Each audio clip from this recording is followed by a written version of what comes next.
మెదక్ జిల్లాలో ఘోర రోడ్డు ప్రమాదం చోటు చేసుకుంది. వడియారం బైపాస్ లో 2 లారీలు ఢీకొన్నాయి. ముందుగా వెళ్తున్నటువంటి లారీని వెనుక నుంచి వచ్చిన మరో లారీ ఢీకొనడంతో వెనుక ఉన్నటువంటి లారీలో 4 మృతి చెందారు. ఇక అక్కడికక్కడికే స్పాట్ డెడ్ అని తెలుస్తోంది. ఇక మరో 4 కండిషన్ కూడా చాలా సీరియస్ గా ఉంది. మెదక్ జిల్లాలో తరచుగా ఇటువంటి ఘటనలు చోటు చేసుకుంటూనే ఉంటున్నాయి. గతంలో ఒక బైపాస్ పై ఏకంగా ఒక ఎమ్మెల్యేకి సంబంధించిన కార్ యాక్సిడెంట్ కూడా జరిగింది. సో తరచూ ఇక్కడ జరుగుతూనే ఉంటాయి. ఈసారి 2 లారీలు ఒకదాని వెనుక ఒకటి వెళ్తున్నాయి. ముందుగా వెళ్తున్నటువంటి లారీని వెనక వైపు నుంచి లారీ ఢీకొనింది. వెనక ఉన్నటువంటి లారీలో 4 డ్రైవర్తో సహా మరో 3 కూడా మృతి చెందారు. ఇక మరో 4 కండిషన్ చాలా సీరియస్గా ఉన్నట్టు తెలుస్తోంది. దానికి సంబంధించిన విజువల్స్ చూస్తున్నాం మనము. ఇక 2 లారీలు వెనుక వైపు వచ్చినటువంటి లారీ పూర్తిగా ముందటి భాగం కంపార్ట్మెంట్ మొత్తం కూడా నుజ్జు అయిపోయిన పరిస్థితి కనబడుతోంది. అక్కడ ఉన్నటువంటి ఆ మృతుల్ని బయటికి తీసేందుకు అక్కడ ఉన్నటువంటి స్థానిక సిబ్బంది కావచ్చు, మిగతా వైద్య అధికారులు కూడా ప్రయత్నం చేస్తున్నారు. ఎస్, దీనికి సంబంధించి తాజా సమాచారం ప్రతినిధి మహేష్ ఫోన్ లైన్లో అందిస్తారు. ఎస్ మహేష్. మెదక్ జిల్లా చేగుంట మండలం వడియారం గ్రామంలో ఈ యొక్క జాతీయ రహదారి 44 సంబంధించిన జాతీయ రహదారిపై ఈ వెహికల్స్ చాలా కూడా రద్దీగా వస్తుంటాయి. వస్తున్న క్రమంలో ఈ మధ్యప్రదేశ్ నుంచి వస్తున్నటువంటి మేకల్ లోడుతో హైదరాబాద్ వెళ్తున్న తరుణంలో అక్కడ వెనక నుంచి వచ్చినటువంటి లారీ ఒక భారీగా అంటే 120 స్పీడ్ మీద ఉంటుంది కాబట్టి గుద్దడంతో ఈ యొక్క అక్కడికక్కడే 4 కూడా స్పాట్ గా చనిపోయింది. 4 కూడా సీరియస్ ఉంది. ఆ చనిపోయిన వారిని అక్కడి నుంచి తూప్రాన్ హాస్పిటల్ కూడా తీసుకువెళ్ళడం జరుగుతుంది. మిగతా వారిని సీరియస్ గా ఉన్న వారిని గాంధీ హాస్పిటల్ తీసుకెళ్తున్నారు. దగ్గరున్న తూప్రాన్ ఏరియా హాస్పిటల్ గా ఇప్పుడైతే ప్రస్తుతం తీసుకెళ్తున్నారు. ఏది ఏమైనప్పటికీ ఒక జాతీయ రహదారిపై ఎప్పుడు తరచుగా జరుగుతూనే ఉంటాయి. ఎందుకంటే ఒక రద్దీ ఉండే ప్లేస్ చెప్పుకోదు. ఇది కాశ్మీర్ నుంచి కన్యాకుమారి వరకు కూడా అంటే సంబంధించిన రోడ్డు చాలా మంది కూడా వస్తుంటారు కాబట్టి చాలా రద్దీ ఉండే ప్రదేశం కాబట్టి తరచుగా ఈ ప్రమాదాలు జరుగుతుంటాయి. మహేష్, ఏ సమయానికి ఇది జరిగింది? అక్కడికి అధికారులు ఎప్పుడు చేరుకున్నారు? అంటే ఉదయం తెల్లవారుజామునే ఈ సంఘటన చోటు చేసుకుంది. ఉదయం పూట ఈ యొక్క డ్రైవర్లు నిద్రలో ఉంటారు కాబట్టి ఒకరికొకరు కూడా అంటే ఓవర్టేక్ చేసే సమయంలో ఇటువంటి సంఘటన జరిగిందని చెప్పి మాకు తెలుస్తుంది. మనోజ్. రైట్ మహేష్. ఘోరాలుగా 2 లారీలు ముందుగా వెళ్తున్నటువంటి లారీని వెనుక నుంచి లారీ చాలా వేగంగా వస్తూ ఢీకొనింది. దానికి సంబంధించినటువంటి విజువల్స్ మనం చూస్తున్నాం. సుమారుగా ముందు కంపార్ట్మెంట్ ముందు భాగం మొత్తం కూడా నుజ్జు అయిపోయింది. ఆ లారీలో ప్రయాణిస్తున్నటువంటి డ్రైవర్తో సహా మరో 4 కూడా ఆ స్పాట్లోనే మృతి చెందారు. మరొక 4 వ్యక్తుల యొక్క పరిస్థితి కూడా కొంత విషమంగా ఉన్నట్టు తెలుస్తోంది.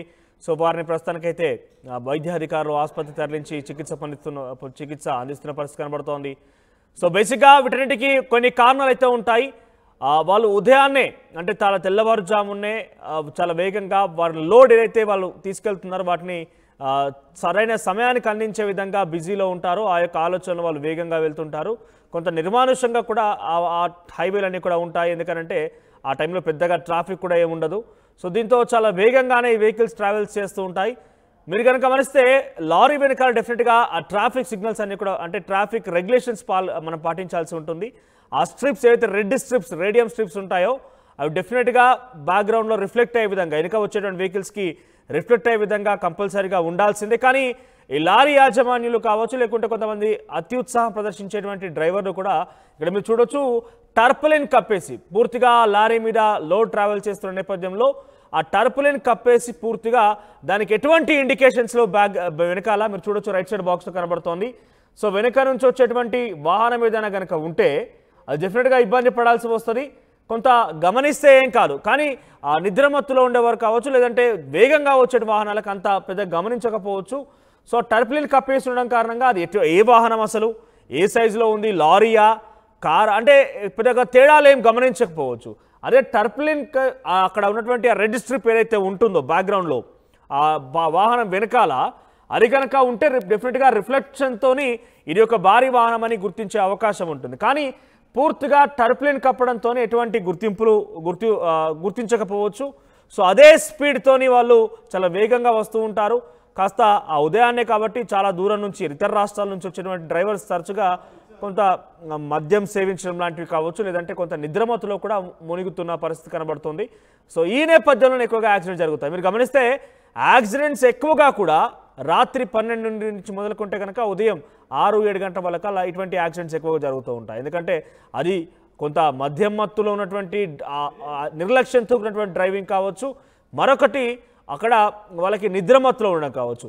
ఇవి రెండింటి నుంచి కొంత బయటపడాలి అంటే ఒకటి వాళ్ళ యొక్క అలసత్వాన్ని, వాళ్ళ యొక్క నిర్లక్ష్యాన్ని వీడాలి ఒకటి.